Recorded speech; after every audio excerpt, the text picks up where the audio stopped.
여러분 요즘 모든 은행의 예금 금리가 줄줄이 내려가고 있다는 소식 들으셨나요?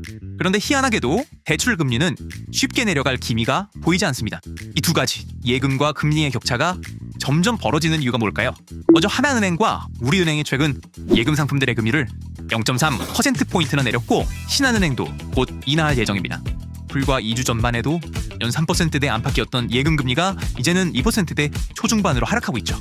은행들은 시장금리 하락 흐름과 유동성 관리를 이유로 내세우지만 정작 우리가 체감하기엔 예금 금리가 너무 빨리 내린다는 느낌입니다. 명심하세요. 이런 상황일 때 우리가 가장 중요하게 따져볼 건 예금 금리 인하가 실제 내 이자 수익에 어떤 영향을 주는가입니다.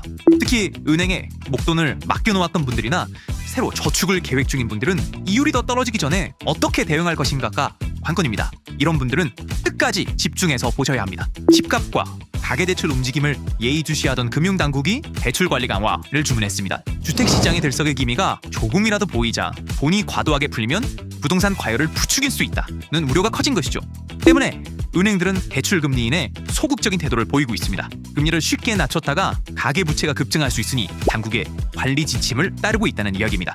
결국 대출 금리를 묶어두는 방향으로 가고 있어 예금 금리와 대출 금리의 격차가 더 커질 가능성이 큽니다. 여기까지 영상을 시청하셨다면 핵심은 이해하셨을 겁니다. 이제 핵심 포인트로 들어가겠습니다.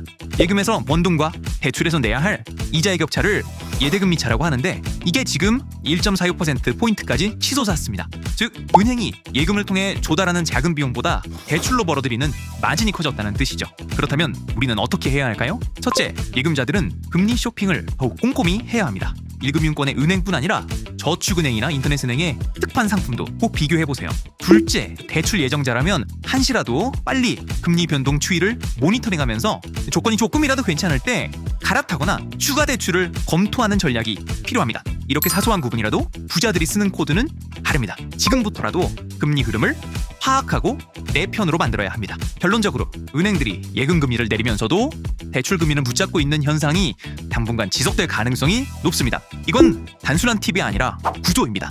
좋아요, 구독도 선택이 아니라 여러분들이 금융과 대출의 구조를 이해하기 위한 기본입니다. 다음 영상에서도 실제 금리 인상기, 인하기별, 예금 대출 관리 노하우까지 정리해드릴 테니 기대해주세요.